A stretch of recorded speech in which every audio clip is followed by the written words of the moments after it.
Well, good morning, everyone. Here we go. Are we up far enough? Yes, we are. All right. Well, there we go.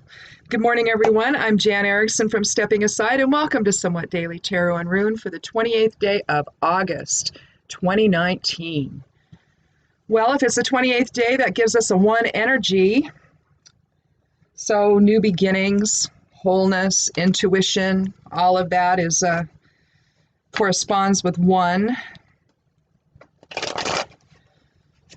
So I think we're finally back in the routine again today. I don't know what it is about having to wait for something, but whenever I have to do that, especially if it doesn't come when it's supposed to, I had to get an, as I said yesterday, I had to get a new phone, and it came yesterday, and it was supposed to be here. I paid for it to be here by 10:30, but FedEx decided that it was noon.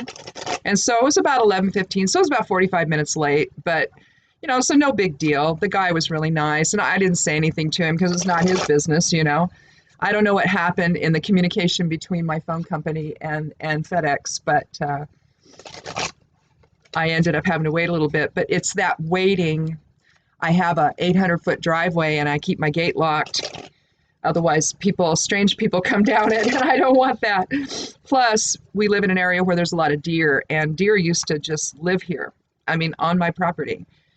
We have basically got a park-like setting around the house. We have 5 acres, but around the house, it's really park-like, and they loved it. They used to have their babies here in my yard, basically, or the compound area anyway. And I mean, I had one that would have twins every year, and I mean, it was cool. But eventually, I wanted to go back to gardening, and they destroy all of that. So we put up game fence, literally 8-foot game fence, and around part of it, and the rest of it wasn't game fence itself, but it was just my husband put the fence up really high, and some of it's woven wire and some of it's just barb that's strung closely together, but it keeps them out, which is a miracle, truly, because the babies they're like mice. They can squeeze through the smallest of spaces.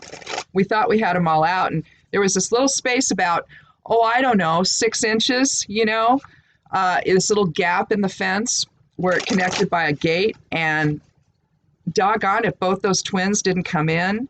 And I found them over in the raspberries, and I'm just, Mama's on the outside, looking in like, come on over here, guys. You're in the wrong spot now. But after that, we didn't have any more problem. And after my husband put a piece of woven wire over that spot, we didn't have any more problem. But it was cool. One year I had a 6-point buck sitting right outside my window here.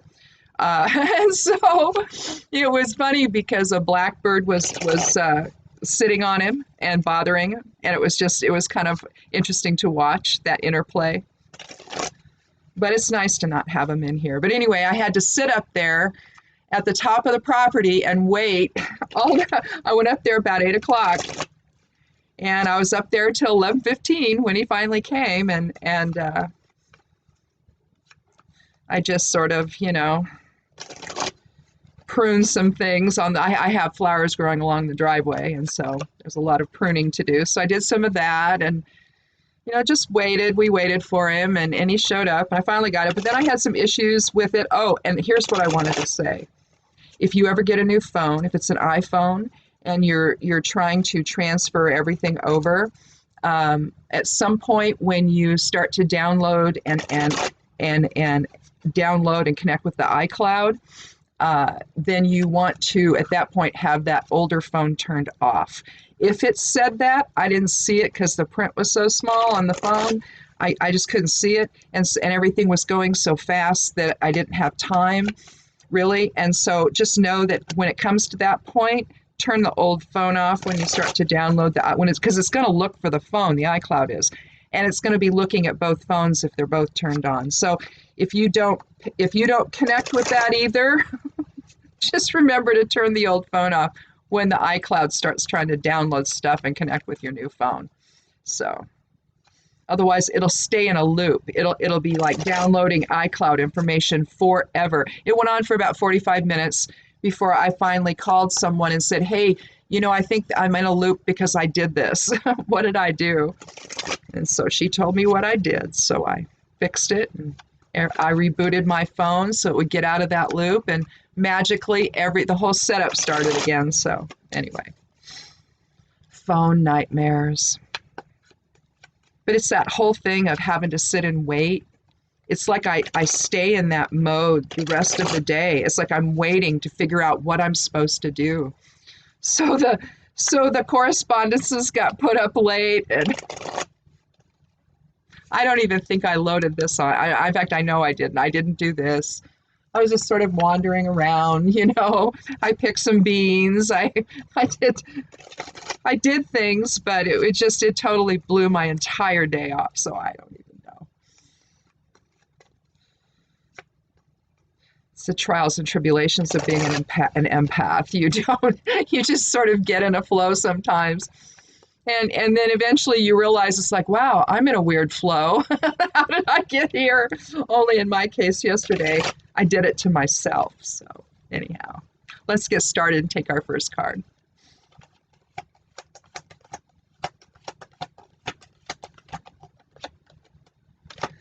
And if this is your first time here, welcome. I do this randomly, and so I take the 13th card each time, and I'm either going to draw 3 or 4 cards. I'll decide at the end if I want to draw a 4th card. Then I'm going to do a rune from the Elder Futhark, and then I'm going to create a geomancy rune. Just to sort of, that's an old earth divination tool, and I like to do it. I started doing it a few weeks back. I don't even know why, I just did, and it just seems to fit. So I'm doing that now, and anyhow, just to kind of draw things together at the end. Sometimes it acts sort of as an outlier, but sometimes it actually kind of provides the foundation for everything. So it's kind of cool. Anyway, we start out with a star. The 17th rune of the Elder Futhark. So it's an 8 energy. We see the goddess pouring blessings both into the water, our emotional presence, and onto the land, our practical existence. It is the as above, so below card.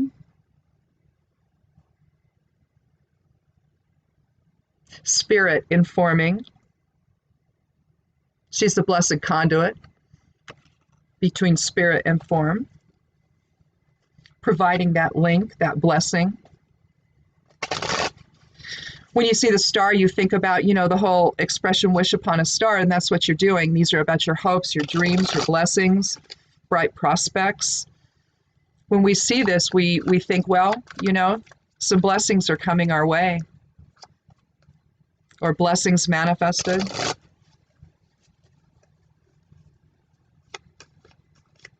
So, you know, it could be completely unknown. You could know what's coming. But just if you do, know that it's going to be positive, or likely so.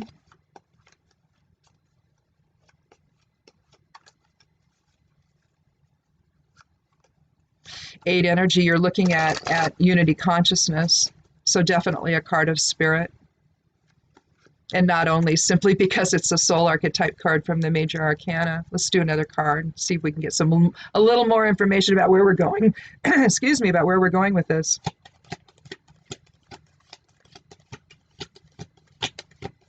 Not even at the end of the reading. I'm already losing my voice.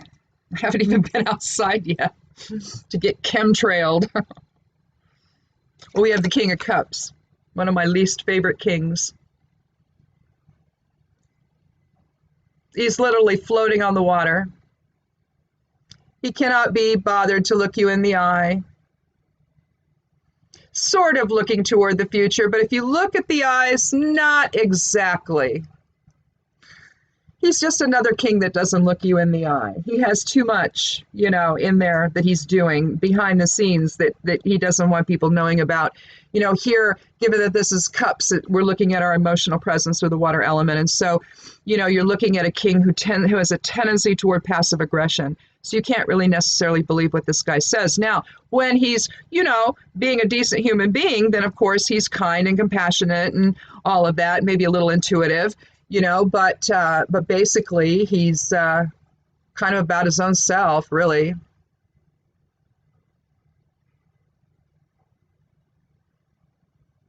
You can see a house or a town or something there in the background, or a building of some kind.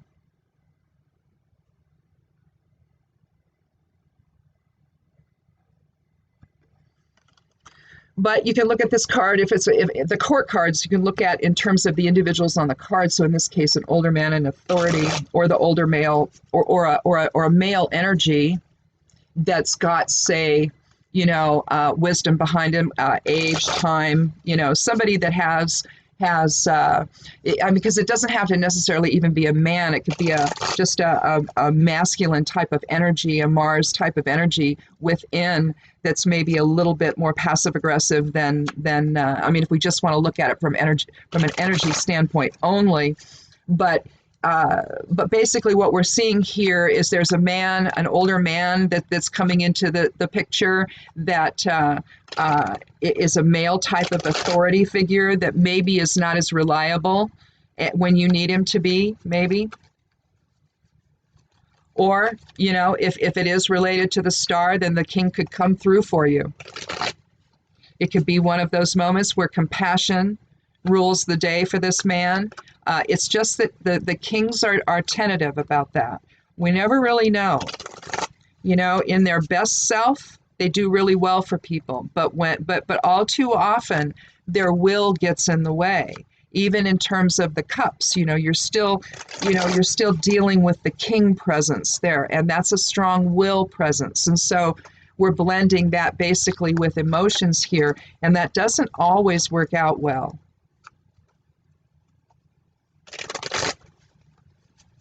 I'm going to do one more card, and then if I can't get a real clear relationship between, the bright prospects, maybe, wishes fulfilled, I just think that if we have to depend upon the King of Cups to make that happen for us, then we need to, or if we're manifesting that energy within, then we need to, in our expression of authority, to make this happen, perhaps we need to be compassionate in that expression. Thinking about maybe the needs of others, since it could be a unity consciousness thing, and since the king can indicate someone in authority, then maybe we are looking at something that's related to that. I don't know. Let's do another card.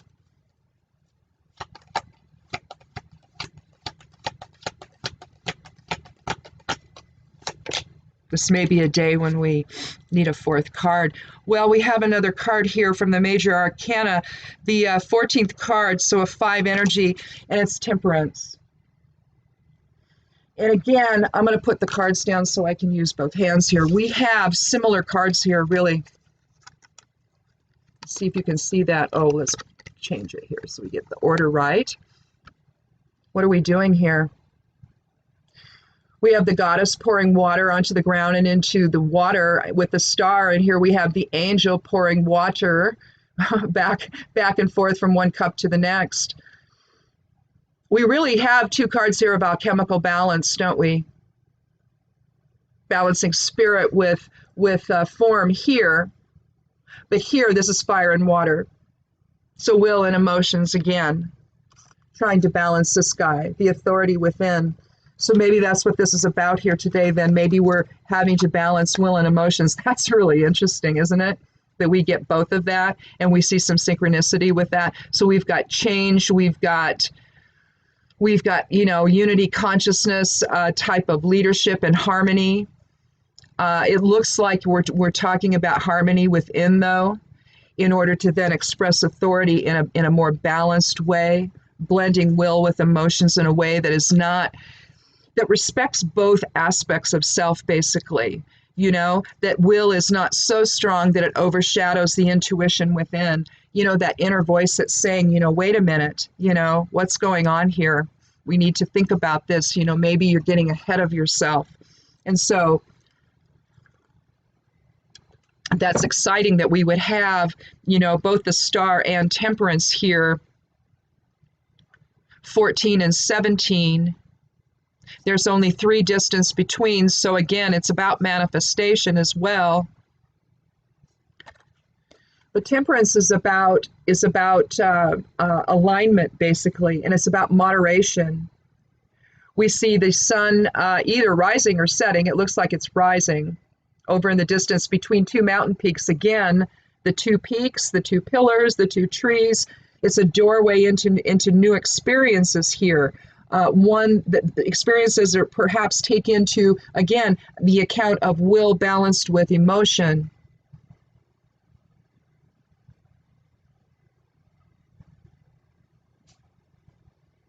We see the rays of spirit extending out from the, like a crown, really, from the angel's head. We see irises over on the side. And again, 1 foot in the water and 1 foot on the ground. Look down there. You see that again. Here, she's got 1 foot in the water with the star, and she's kneeling on the ground. And here you have the toes on one side on the ground and the other toes in the water. The same sort of alchemical balance between will and emotions. I don't think we need a fourth card, do we? Let's look at a rune. Well, that's interesting. I love when I've got terminating ends in a reading. You know, and here I'm looking at the terminating ends being the major arcana. So the soul is really coming in and saying, higher self is saying, look, you know, I'm what drives the ship here. I'm what drives the vehicle, this body you're in. In case you didn't know that, I'm actually the one who's driving the ship here. And you really need to start listening to me. And things would become a whole lot easier for you. You know, you would understand that spirit is all that is, that source, energy, that the creator, that the great mother is all that is. And I drew Gebo, the 7th rune of the Elder Futhark, balanced energy exchange. So again, remaining in inner balance so that the King of Cups, how we manifest the authority within, especially if we have authority over other people that are feeling the effects of that, we definitely want to keep will and emotions in balance, don't we? And then we have the balanced energy exchange of Gebo just to reinforce all of it. Well, now I'm excited to do the geomancy rune. So I'm going to throw my 4 runes, 1 for each of the elements. There's going to be a single dot on one side indicating active energy or presence, initiating, directional. If there's 2 dots on the other side, then you're looking at more passive energy. So, you know, sort of a leader versus a follower type of energy. You could almost even look at, if you wanted to put maybe even a more neutral spin on it, you could look at the single dots as more resistive because they're focused in one direction. So that's an energy more that's in resistance. And then the dual dot is more about allowing. So let's see what we have here. And we'll put together the rune. So these are going to go into the order of fire, air, water, and earth. There's fire. So that's a dual dot. And air is a single dot. Water is dual. Oh my goodness. Well, we got Rubeus again. Did we get Rubeus? Yeah, we got Rubeus again like we had yesterday. I will draw it out for you so you can see what it looks like rather than trying to shuffle through I created some the geomancy runes in and of themselves sort of for picture purposes on my blog. Oh, and that's another thing I forgot to mention. I write a blog. It's called Stepping Aside. You can find it over at imsteppingaside.com. In fact, down below this video under show more, there's a list of links you can click on if you want to find me other places, especially over at the blog. That'd be cool. Stuff goes up pretty much every day. Today I do correspondences every day, although I didn't do them yesterday. I'm sorry. Well, no, I did. It was just late. I also do a weekly Rune and Moon over there, which is, and the moon information is taken from Human Design.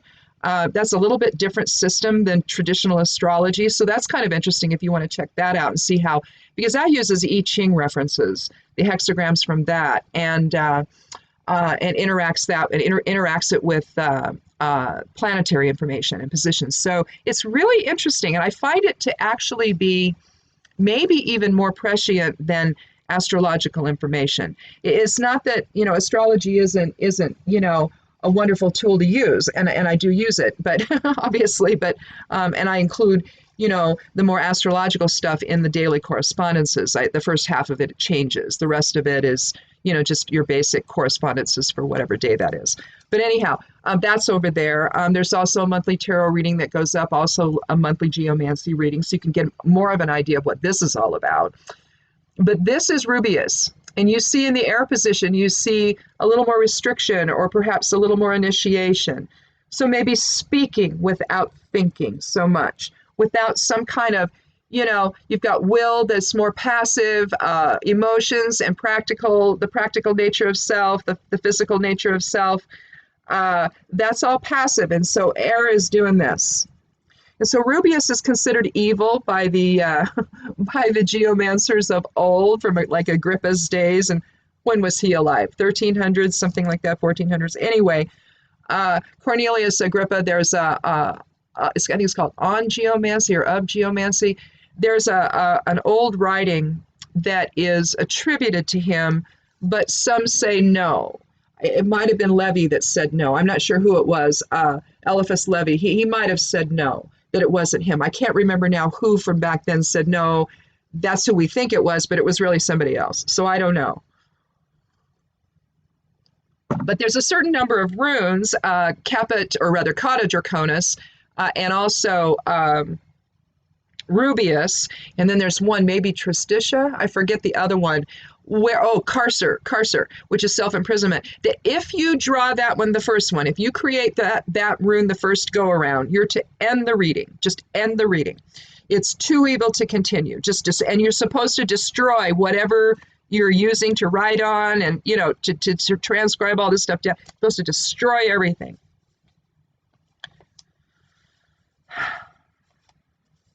I just view stuff like that as a challenge. I don't know.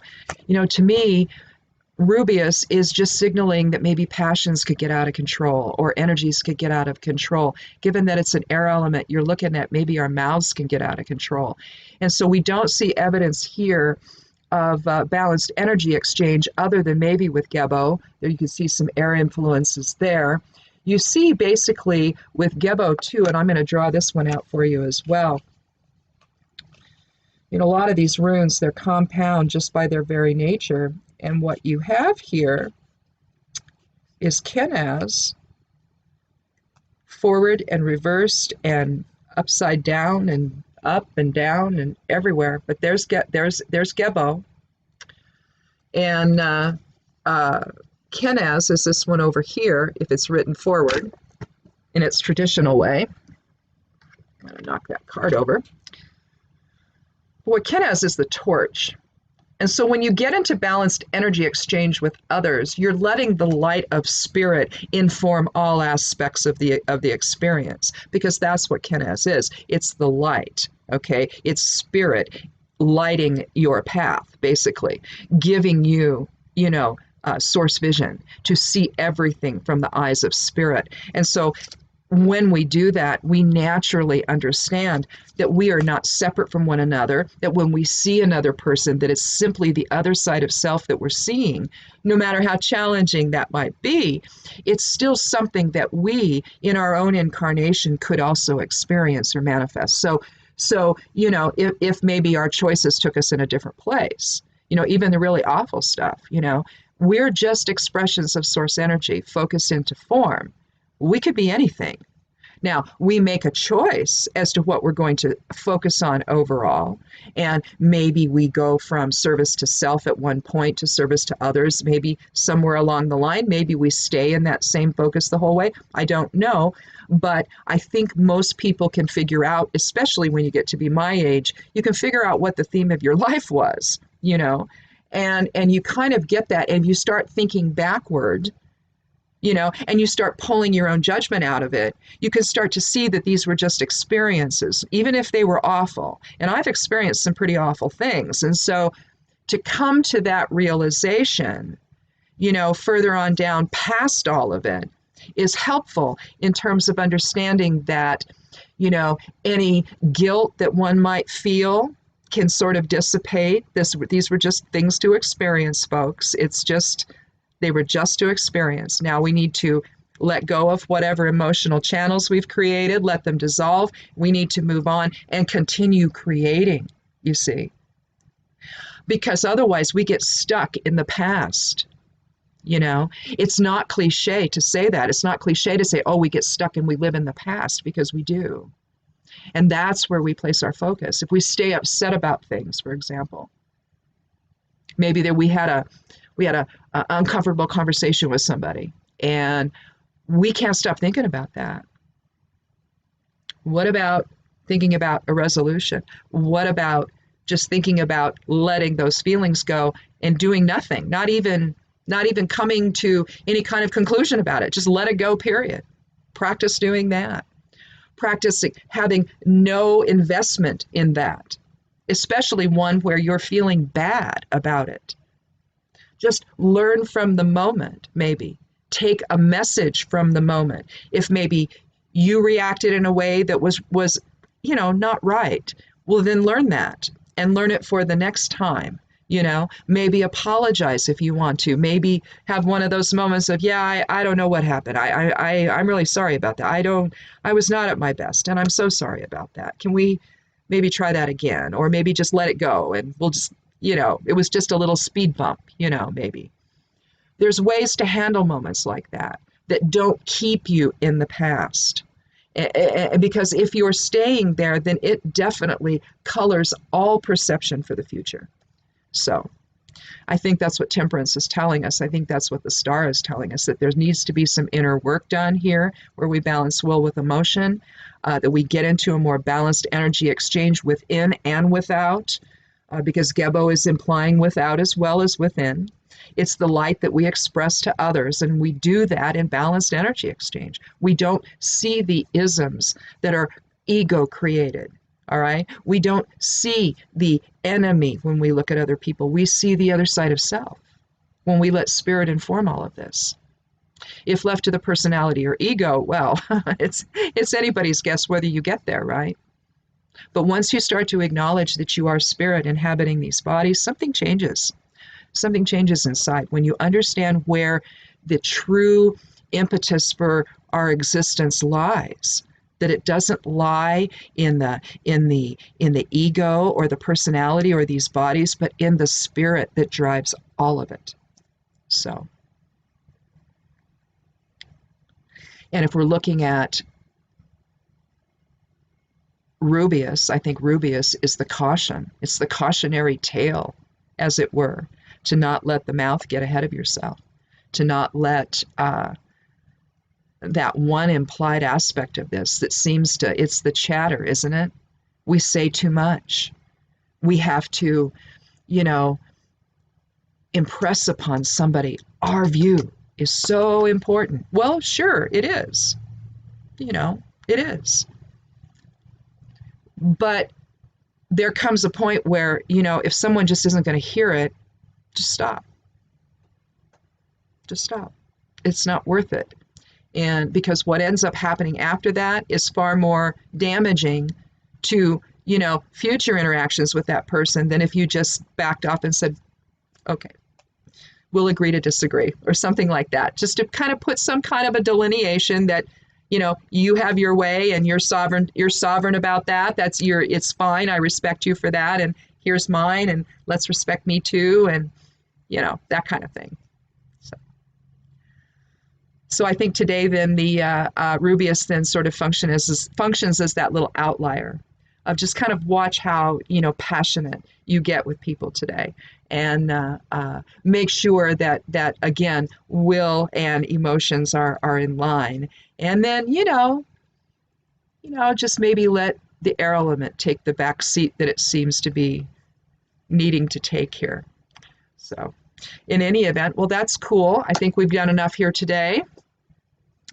So we've got one more day this week, tomorrow. Do check out the blog and just kind of get an idea of, you can look back. It's still just Wednesday, so you could go back and look at the Rune and Moon for the week, because it goes from Sunday to Saturday, so you got a little more time there. You can kind of see how that works. And yeah, I guess that would be it then. I I can't think of anything else that's happening today. I didn't see anything. I didn't look around too much in the astrological chart to see if there was anything really troubling. I think I'm going to be putting something up though on, I think I may do a table on esoteric astrological influences. It's different in esoteric astrology than traditional astrology, and I'm really more drawn to the esoteric side of things. But there you're looking more at your ascendant. Today the ascendant I believe is in Virgo, but like I'm a Libran, but my ascendant is Virgo. I have Virgo rising, so whatever your rising sign is your ascendant.